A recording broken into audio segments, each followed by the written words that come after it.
Tiyangal go, kikayong amin. A pleasant day to everyone. I'm Connor Rose P. Wanden, Medical Social Welfare Officer. It is my pleasure to present to you the Connor District Hospital Medical Social Work Unit Best Practice. Connor District Hospital, located at Connor, Apayao, was created by virtue of Republic Act 7850, signed into law on December 24, 1994, under the administrative supervision of the Department of Health, to address the health needs of patients in hard-to-reach areas due to its challenging geographical condition. Connor District Hospital is a licensed 100-bed Level 2 hospital. Headed by Dr. Oliver D. Lacambra, Officer in Charge, Medical Center Chief 1.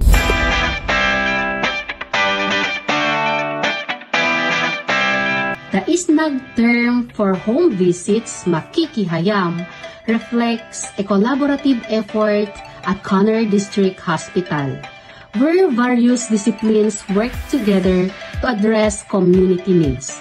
The Medical Social Services Department, in partnership with the Psychology Unit and the Health Promotion Office under the Public Health Unit, has launched a crucial initiative to tackle the rising mental health concerns in Barangay Mawigi, Connor, Apayao. This initiative was prompted by the 3 consecutive suicide incidents in the barangay, underscoring the urgent need for psychological and psychosocial interventions, especially among the youth. In response, the team swiftly developed a comprehensive plan to provide timely and effective support to the affected community. Kamangha-mangha talaga, huwala.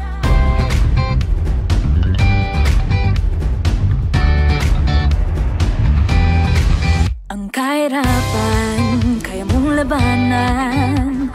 Ang iyong karapatan, hindi mo bibitawan. Ang karahasan, di mo papayagan. Ang iyong kaalaman ay sadya mong yaman. Sa dilim mo papansin ang iyong taglay na liwanag. Kumikinang umaabot sa Here are the activities being conducted during the Makikihayam at Barangay Mawigi. Information and education campaign conducted by the Connor District Hospital Health Education and Promotion Officer. As a result of the first visit, the team went back at Barangay Mawigi. The medical social workers, headed by Ms. Perlita Kuldong, conducted the group counseling and group dynamics. Initially, some of the youth appeared hesitant and aloof, which presented a challenge to us medical social workers. Walang katapusan, kalusugan mo at prinsipyo ay mahalaga. Lahat tayo pantay, hindi dapat na iba. Ang iyong Psychosocial and risk assessment initiated by the medical social workers to evaluate the youth's mental, emotional, social, and behavioral well-being. Psychological first aid and one-on-one counseling, also administered by the Connor District Hospital psychologists. To break the ice and encourage participation, the medical social workers introduced engaging games.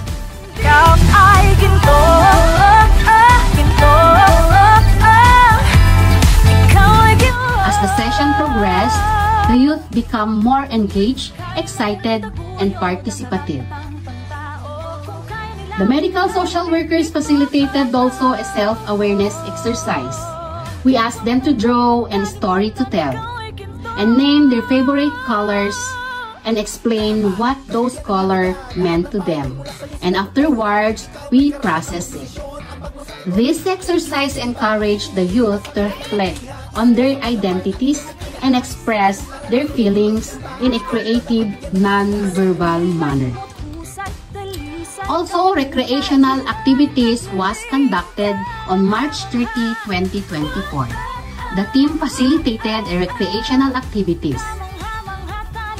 These activities provided a positive outlet for their energy, fostering social interaction, teamwork, and camaraderie. Family Development Session presented by the Municipal Link of Local Government Unit of Conner, Apayao. Since majority of the adolescents were 4Ps beneficiaries, their parents were already accustomed to family-oriented sessions. May saa kadagiti beneficiaryo iti makihayam program iti Conner District Hospital. Sa pamamagitan ng kanilang programa na pagbisita sa mga distress na kabataan na gaya ko noon, lubos akong natulungan at na-inspire sa aking buhay. Ang kanilang pagmamalasakit at suporta ang nagbigay sa akin ng bagong pag-asa upang harapin ang bagong hamon ng buhay. Agyaman ak unay kadagiti staff ti Conner District Hospital iti panagbisita yu iti barangay.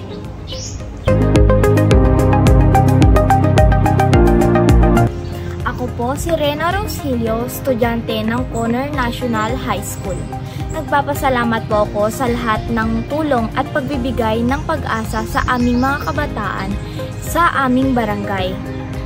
Naging open ako sa aking mga magulang, sa aking mga feelings, at mas nag-focus ako sa aking pag-aaral. Maraming salamat po sa lahat ng oras at kaalaman na naibahagi nyo sa amin. Siya ni Kagawad Mandy Ballesteros, Committee on Health ti Barangay Mi. Agyamanak itimpan sangput ti Conner District Hospital iti Barangay Mi nga programa para kadagiti youth kin parents da. Sumalsali da ngay kada kami iti kalinisan ti barangay, kas kuma iti cleanup drive. Aging katata, nakamonitor kami kadakwada.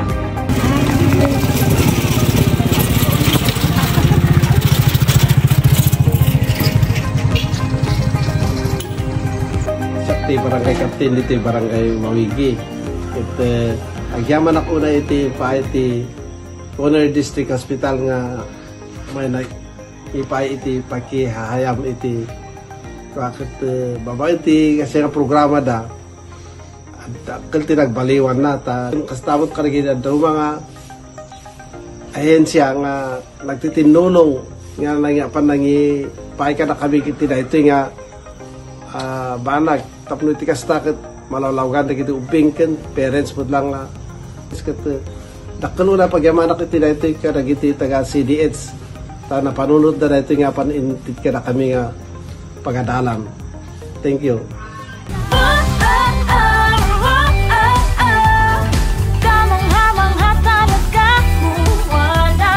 The success of the Makihahayam program led the team to adopt the barangay as long-term partner to sustain the program and monitor its ongoing effects.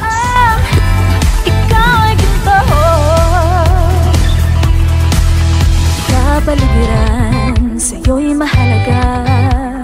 Bigay mo palasakit na walang katapusan. Kalusugan mo at prinsipyo ay mahalaga. Lahat tayo'y pantay, hindi dapat na iba. Ang iyong kalaman di babahagi sa karamihan. Hindi ka panghihina. Agyaman ak unay. Maraming salamat po. Agyaman ak itimpan. Thank you. Go na. Go!